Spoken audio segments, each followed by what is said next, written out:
Park Seo-joon had survived assassination attempts, cartel wars, and his mother's matchmaking dinners, but nothing prepared him for the Jamaican woman who'd look him dead in the eye and say, "Your cargo shorts are a crime against humanity, and unlike you, I actually report crimes." Hello, lovelies. Where in the map are you watching from?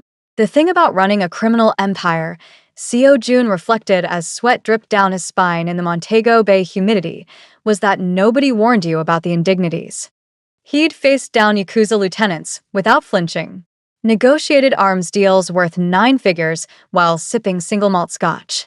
Once orchestrated a hostile takeover of the Busan Port Authority from a beach in Maldives. But standing in Sangster International Airport wearing Tommy Bahama and boat shoes, felt like a personal defeat. Remember, Min-joon had said over the encrypted line, "You're Park Ji-woo, software consultant from Seoul. Boring. Forgettable. The kind of guy who takes selfies with iguanas. I will burn these clothes the moment I'm back. Boss, you'll be dead if you don't blend in."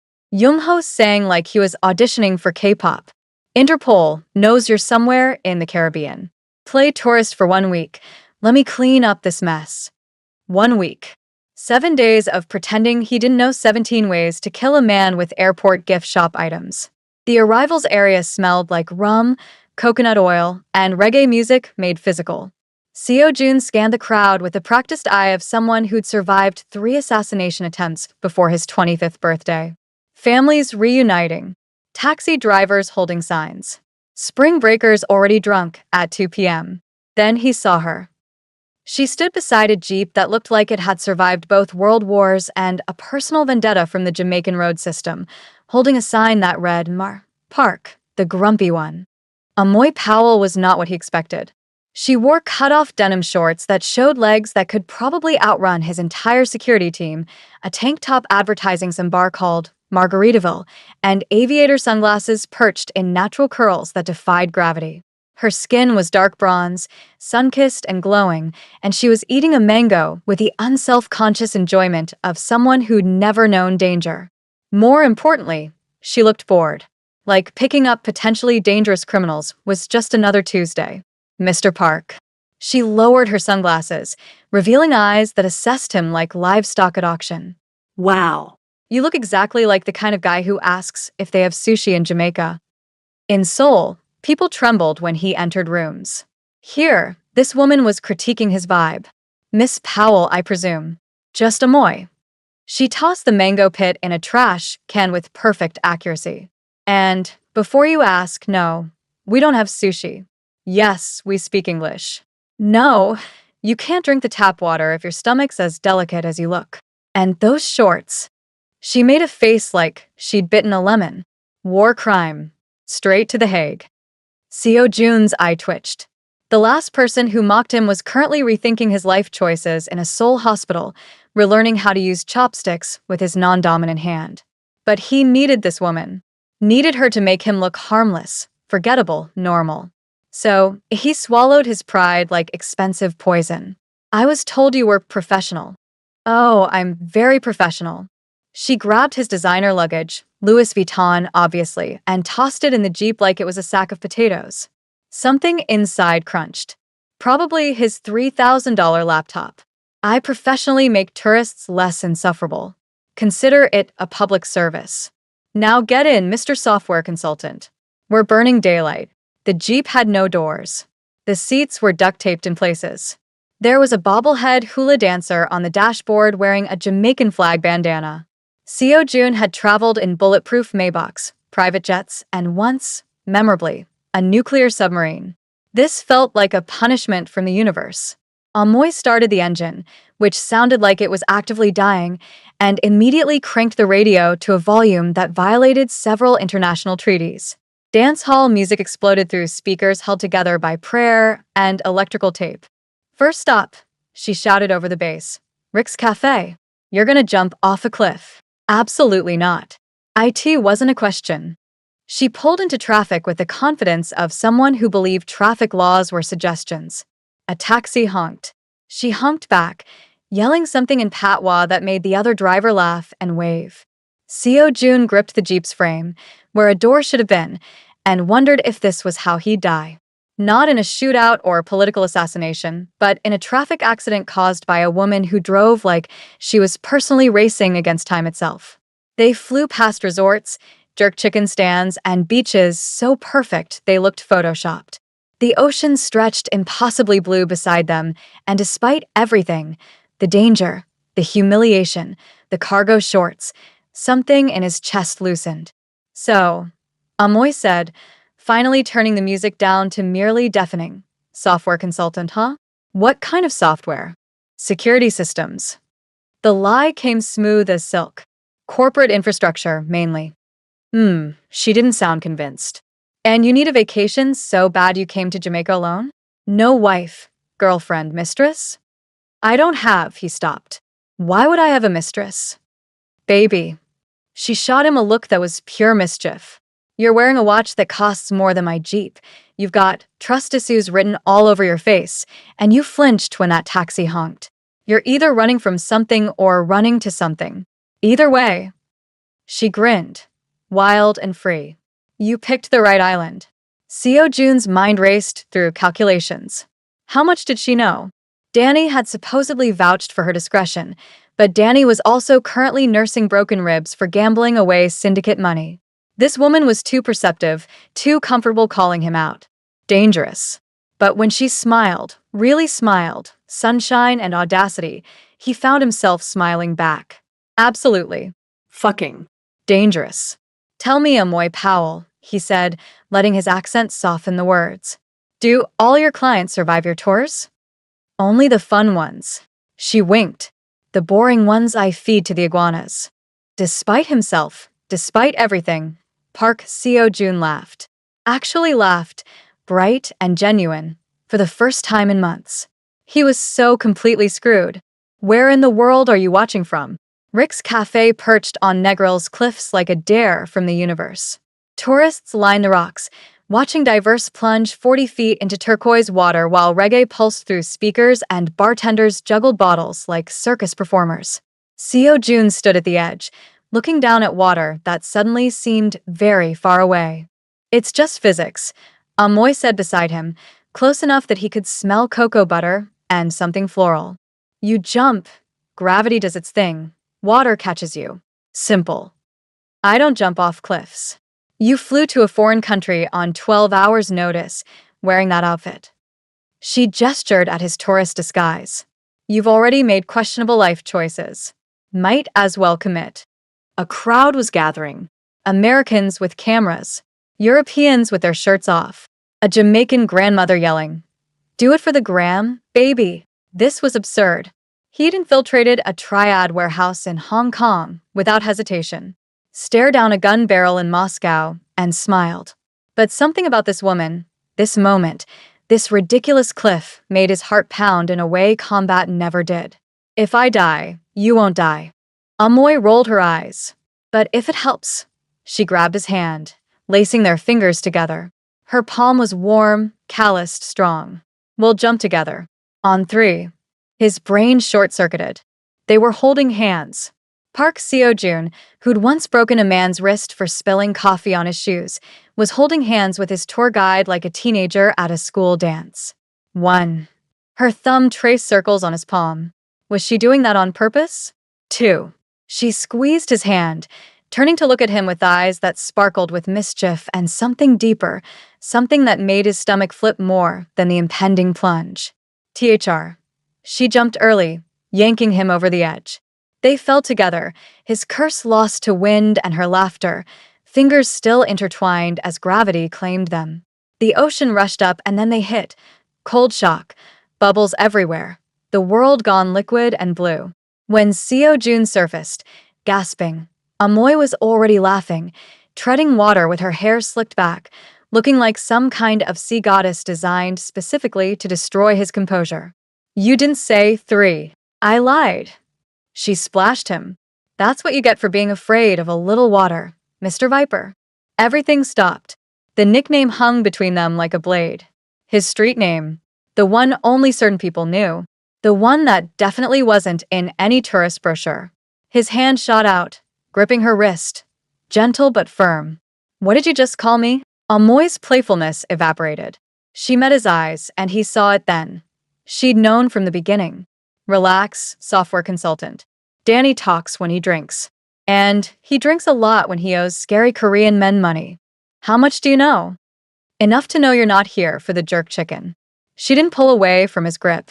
If anything, she moved closer, their bodies almost touching in the water. Also enough to know that if you wanted to hurt me, you'd have done it already. You're dangerous, Seo Jun. But not to me.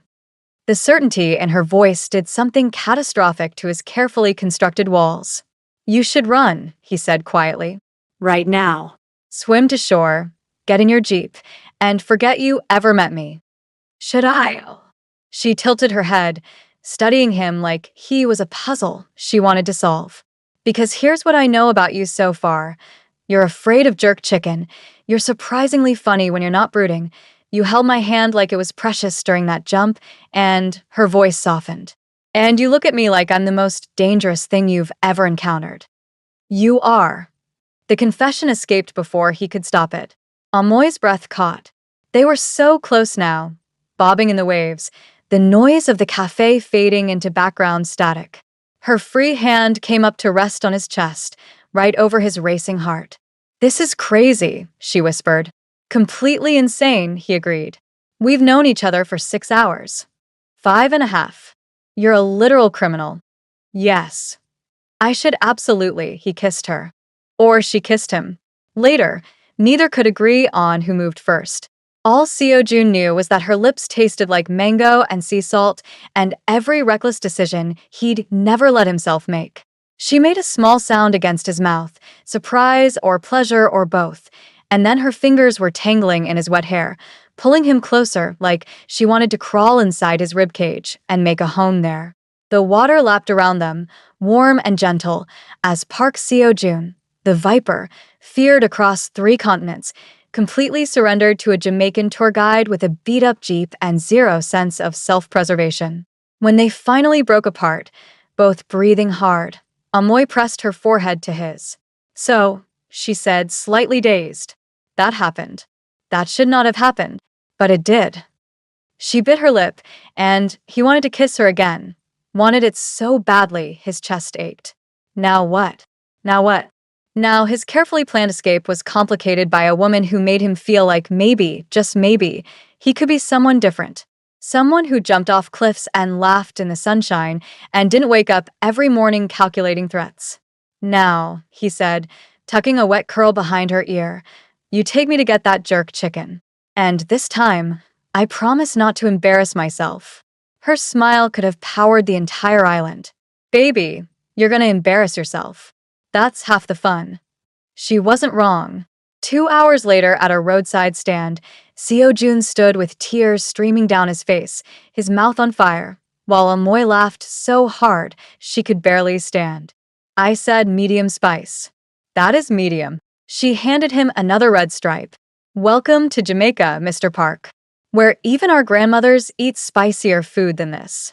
A local couple at the next table was filming him, the woman narrating. Korean man discovers real seasoning for the first time, more at 11. His dignity was dead. His reputation would never recover. He'd literally threatened a warlord with piano wire last month. But Amoy was laughing, her hand on his arm, her eyes bright with joy, and somehow, impossibly, he didn't care. If you're trying to kill me, he gasped, there are faster methods. Where's the fun in that?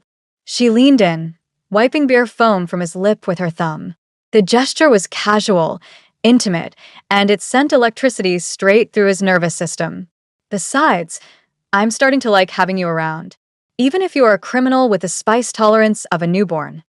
I'm a successful criminal with refined tastes. You're a disaster in cargo shorts. She grinned. But you're my disaster now.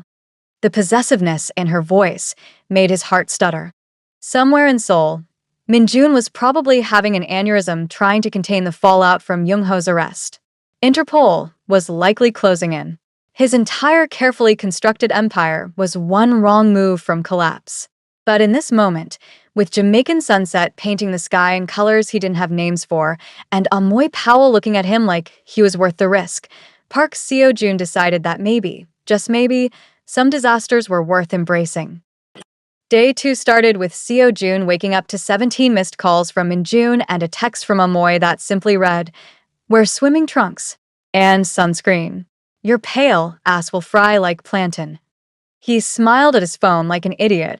Park Seo-jun, who once made a Colombian drug lord cry during negotiations, was giggling at a text message. He was definitely losing his mind.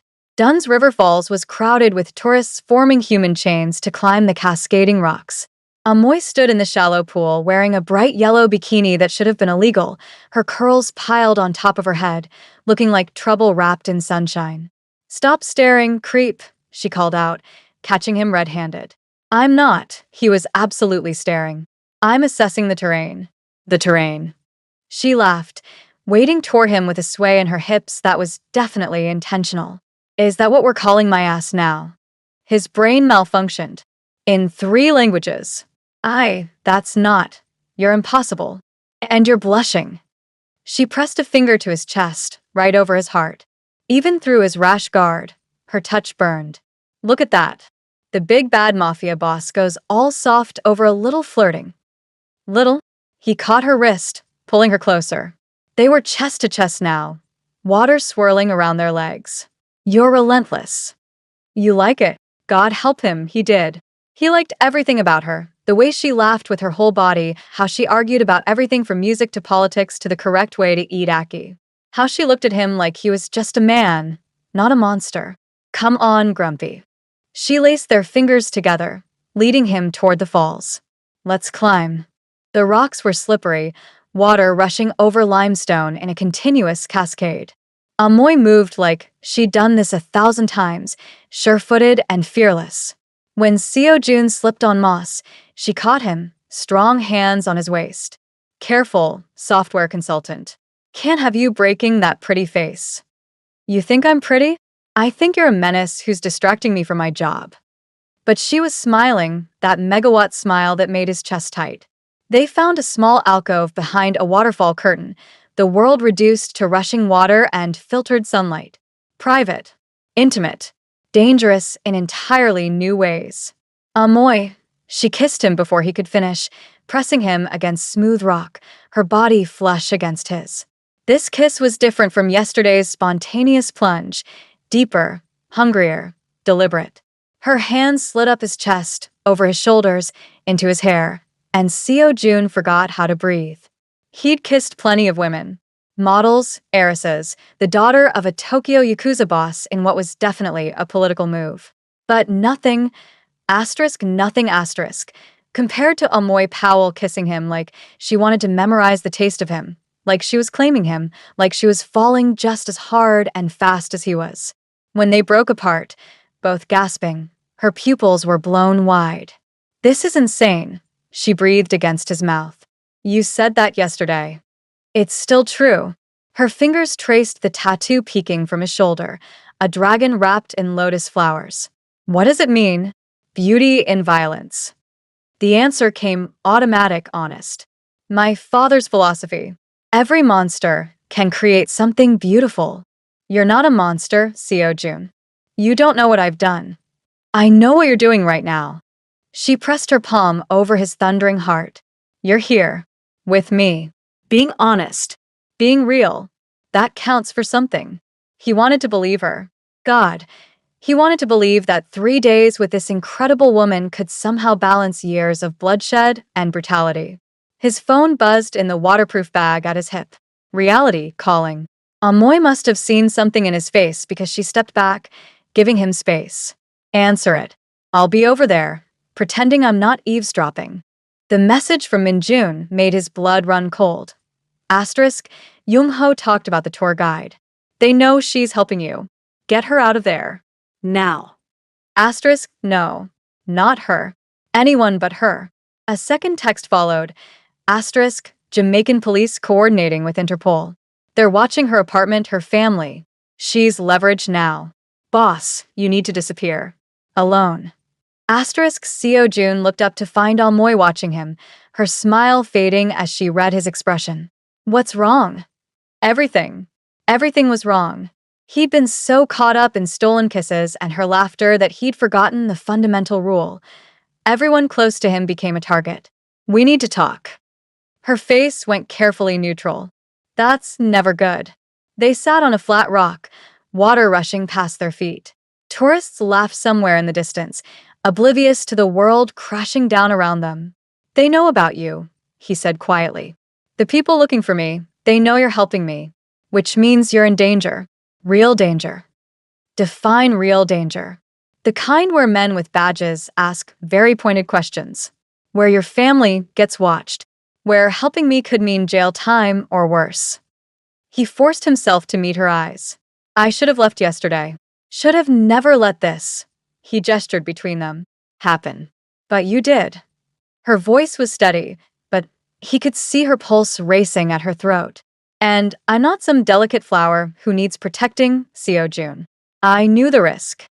You didn't know. I knew enough. She grabbed his face, forcing him to look at her. I knew you were dangerous. I knew this was complicated. I chose to help you anyway. So don't you dare try to make this decision for me. God, she was magnificent when she was angry. Amoy, if something happened to you because of me, then we make sure nothing happens. Her jaw set with determination. You said you needed a week to let things cool down, right? So we stick to the plan. I keep playing tour guide, you keep playing tourist, and we figure this out together. Together. Yeah, together. She pressed her forehead to his. Unless you're planning to dump me after 2 days. Because that would be really shit timing, considering I'm already halfway in love with you. The world stopped spinning. You what? Oh, don't look so shocked. But her hands were trembling against his face. I know it's crazy. I know it's too fast. But somewhere between you crying over jerk chicken and kissing me like I'm the only thing keeping you tethered to earth, I fell. Hard. Seo Jun had faced death a dozen times without flinching. But this confession from this woman absolutely terrified him. Because he was falling too. Had been falling since she called his cargo shorts a war crime and smiled like sunshine given human form. I don't deserve you, he whispered. Probably not. She kissed him softly, sweetly. But you're stuck with me anyway. Now come on. We've got more falls to climb, and I'm not letting some international police conspiracy ruin my tips. As they rejoined the crowds, hands intertwined, Seo Jun made a decision. He'd spent 15 years building an empire on fear and violence. Maybe it was time to build something different. Something worth the risk. Even if it meant burning his whole world down to keep her safe. Behind them, unnoticed, a man with a camera took their photo. The hunter was closing in. Where in the map are you watching from? Day 3 arrived with Amoy declaring it Cultural Immersion Day, which apparently meant dragging Seo Jun to her grandmother's house in the hills of Saint and Parish. Absolutely not, he said, watching her pack a bag with rum cake and what looked like homemade hot sauce. Meeting the family that's serious. Baby, you've had your tongue in my mouth twice. Ships sailed on Sirius. She tossed him the bag. Besides, Grandma Pearl specifically requested to meet the pretty Korean boy Amoy won't shut up about. His ears burned. You talk about me? Don't let it go to your head. But she was smiling that secret smile that made his heart do gymnastics. Fair warning though, Grandma will ask about your intentions, your income, and whether you can cook. Lie about the income, be honest about your intentions, and for the love of God, say you're learning to cook.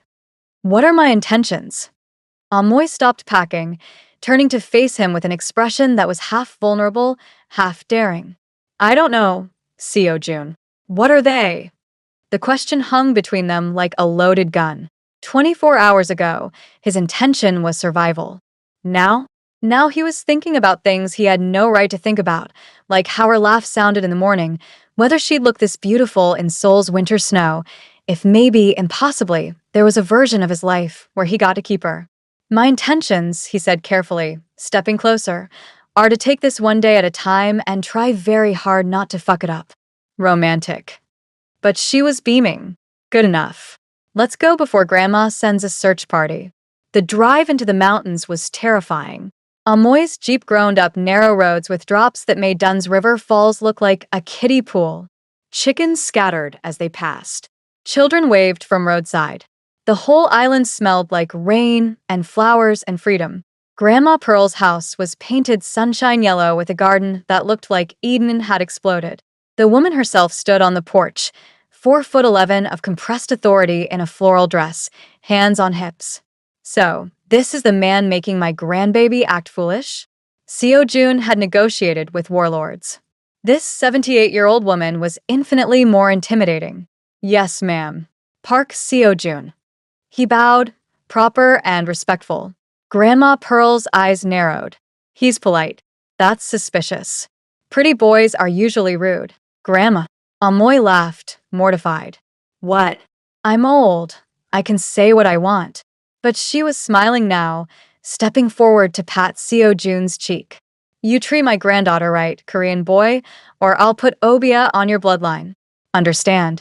He had no idea what Obia was, but he nodded vigorously. Yes, ma'am. Understood. Good. Now come eat. You're too skinny. Lunch was a production. Curry goat, rice and peas, fried plantain, festival bread, dishes that kept appearing like magic while Grandma Pearl interrogated him with the precision of a CIA operative. What you do for work? Software consulting. The lie was smooth now. And you make good money. Grandma. Amoy kicked her under the table. What? I need to know if he can provide. She turned back to Seo Jun. Well, I'm comfortable. That was the understatement of the century. His watch cost more than this entire property. I can take care of what's mine. The possessiveness in his voice made Amoy choke on her ginger beer. Grandma Pearl's smile turned knowing. Oh, you got it bad. Both of you, looking at each other like lovesick puppies. She cackled, delighted. When's the wedding? Grandma. I'm just asking. At my age, I want great-grandchildren before I meet my maker. Seo Jun should have been panicking. Marriage? Children? He was a crime lord with a bounty on his head and enemies on 3 continents. But sitting at this table, watching Amoy laugh with her whole face, her grandmother teasing them both, he could picture it. Impossibly, dangerously. He could picture it all. After lunch, Grandma Pearl shooed them outside. Go walk the property. Give me time to pray about this situation, because Lord knows you both need Jesus. The garden path wound through mango trees and hibiscus flowers. Amoy took his hand, swinging it between them like they were teenagers. Sorry about the interrogation. She means well. She's wonderful. He meant it. You're lucky to have her. Yeah. Amoy's voice went soft. My parents died when I was 12. Car accident. Grandma raised me after that. Taught me to be strong, to not take shit from anyone, to love big and fearlessly even when it's scary. She looked at him sideways. That's why I'm not running from this. From you. She taught me better than that. Seo Jun stopped walking, pulling her close. I don't know what I did to deserve you falling into my life, but literally nothing. You just showed up looking constipated in cargo shorts. He laughed against her hair. Romantic. I contain multitudes. She tilted her face up, and he kissed her there among the flowers, soft and slow and achingly sweet. When they pulled apart, she traced his jaw with gentle fingers. Teach me something. What? A Korean phrase. Something you'd say to someone she hesitated. Someone important. His heart nearly stopped. 사랑해. The words felt foreign in this context, too real, too vulnerable. Sarangi. It means I love you. 사랑해, she repeated carefully, her accent making it sound like music. Did I say it right? Perfect. His voice was rough. You're perfect. Liar. But I like it. She grinned, pulling him further down the path. Now come on, Grandma's making you help cook dinner. Time to see if those hands are good for anything besides. Amoy Powell. What? I was gonna say, holding hands.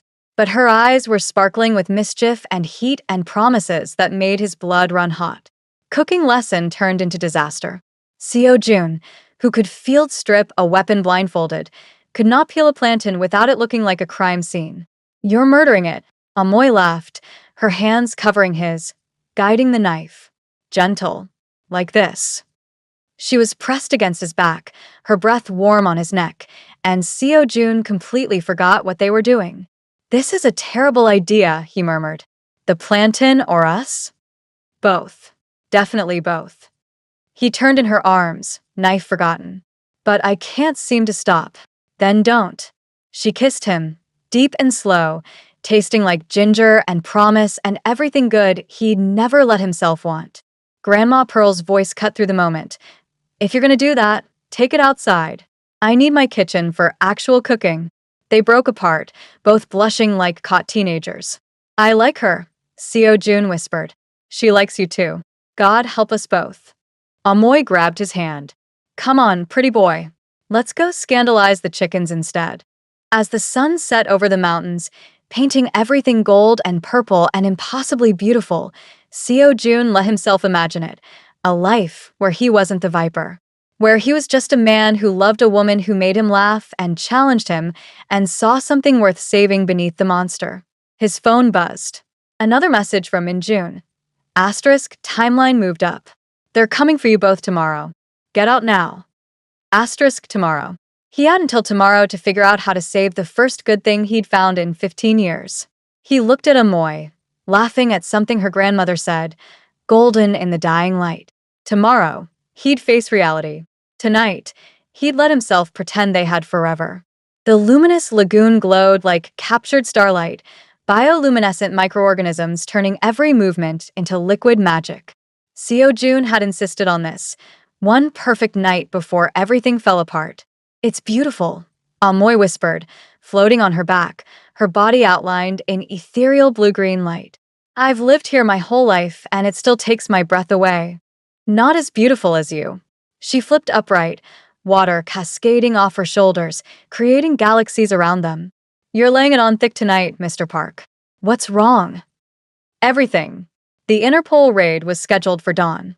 Minjun had arranged a boat in Negril, one ticket, one passenger. Seo Jun had 12 hours to disappear and leave behind the only person who'd made him feel human in 15 years. Nothing's wrong. The lie tasted like poison. I just wanted tonight to be perfect. Amoy swam closer, her eyes searching his face in the phosphorescent glow. You're a terrible liar when it comes to me. What happened? He should tell her. Should warn her about the raid, get her somewhere safe, protect her from the fallout of loving a monster. But the words stuck in his throat because saying them out loud made it real, made losing her real. Dance with me, he said instead, pulling her close. There's no music. There's always music with you. She softened against him, arms wrapping around his neck as they swayed in the glowing water. Her heartbeat pressed against his chest, steady and strong and alive. He memorized everything, the way she fit perfectly in his arms, how her wet curls tickled his jaw, the small scar on her shoulder she'd gotten falling out of a mango tree at age 9. Seo Jun.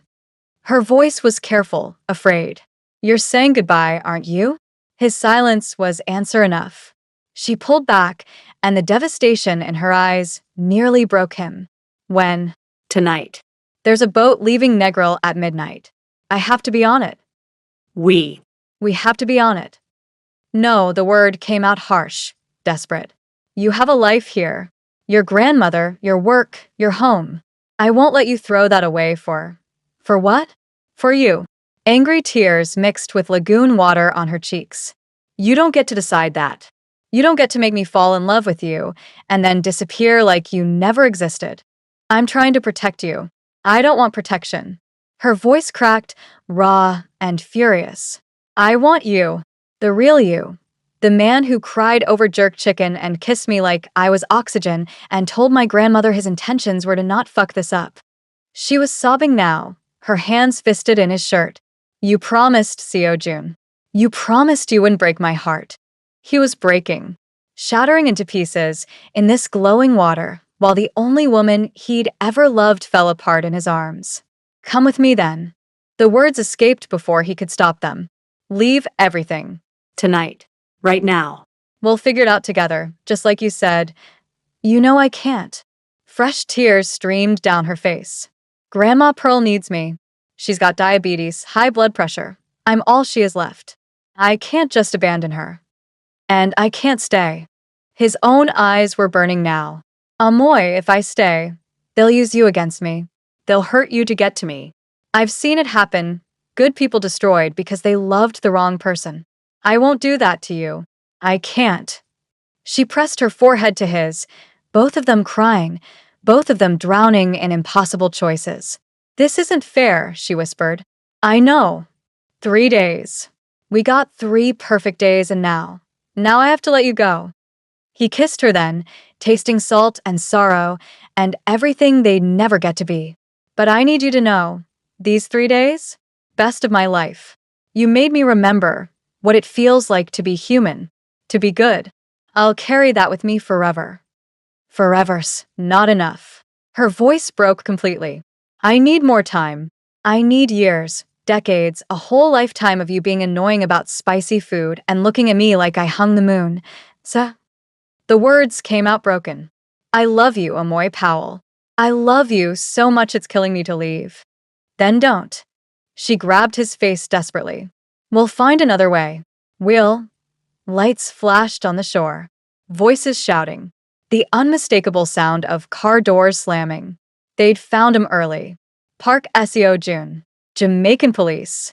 You're surrounded. Everything happened in slow motion. Seo Jun pushing Amoy behind him. Her screaming his name. Officers wading into the water. Weapons drawn. The glowing lagoon turning their movements into some terrible, beautiful ballet. Don't hurt her. Seo Jun's hands went up. She's innocent. She didn't know who I was. Save it. A detective grabbed his arm roughly. Amoy Powell, you're also under arrest for aiding and abetting a known criminal. No. Seo Jun lunged, but 3 officers tackled him into the water. She didn't do anything. I forced her, threatened her family. She's innocent. Seo Jun, stop. Amoy was being handcuffed, mascara running, still the most beautiful thing he'd ever seen. Don't make it worse. Miss Powell has some questions to answer downtown. The detective smiled coldly. Funny how love makes people stupid, isn't it? As they dragged him toward the shore, Seo Jun locked eyes with Amoy one last time. She was mouthing something, tears streaming, her whole body shaking. 사랑해. I love you. Then they shoved him into a police car, and she disappeared from view. In the back seat, hands cuffed behind his back, Park Seo Jun, the Viper, feared across 3 continents, finally understood what it meant to be truly defeated. Not by bullets or betrayal, but by loving someone he couldn't save. 6 months later, the Seoul rain matched Seo Jun's mood, cold, relentless, unforgiving. The trial had been brutal. Extradition, lawyers, international charges. Min Jun had worked miracles, getting most charges reduced through careful negotiation and strategic bribes. Seo Jun would serve 3 years minimum, possibly 5. But the worst part? The part that kept him awake every night in his cell? He didn't know what happened to Amoy. They'd separated them immediately. His lawyers had no information about her case. Every inquiry hit a wall. It was like she'd vanished into thin air, and not knowing if she was safe, if she'd been charged, if she hated him. It was worse than any prison sentence. The cell door opened. His lawyer entered, face carefully neutral. Mr. Park, you have a visitor. Tell Min Jun I don't want. It's not Min Jun. The visitor's room was gray and depressing, separated by thick glass. Seo Jun sat down heavily, expecting another official, another interrogation. Then she walked in. Amoy Powell, wearing a yellow sundress that was pure sunshine in the Seoul gray, her curls pulled back, looking tired and beautiful and impossibly, miraculously there. He couldn't breathe, couldn't think, could only stare as she picked up the phone on her side of the glass. Hey, software consultant. Her smile was watery, trembling. Miss me? His hand pressed against the glass. Hers matched it on the other side. How what? You're here. Long story. Involves Grandma Pearl hiring the scariest lawyer in Kingston, character witnesses, and me being very convincing about being an innocent victim. Her voice cracked. They let me go, Seo Jun. I'm free. Thank God. Tears he'd held back for 6 months finally fell. I was so afraid they'd. I'm okay. We're okay. She was crying too now. And I know you've got time to serve, and I know it's crazy, but I didn't fly 6,000 miles to give up on you now. Amoy, you can't wait for me. 3 years minimum, that's too long. Remember what I told you in that lagoon? That I needed a lifetime. She pressed her palm harder against the glass. I meant it. So you serve your time, you be good. And when you get out, we're getting that lifetime. Together. Understood? He laughed through tears, everything in him aching with love and hope and impossible gratitude. Understood. Outside the prison, thunder rolled. Inside, two people separated by glass and circumstance, and 6 months of hell smiled at each other like they'd just won the lottery. Because maybe, just maybe, love was worth fighting for after all. Even the dangerous kind. Listen, if you believe love can survive anything, even international crime charges and prison sentences, drop a sign in the comments. Only heartless people who side with corrupt systems won't. Don't be heartless. What do you think happens when Seo Jun gets out? Does Amoy really wait? Does Grandma Pearl approve? Tell me below.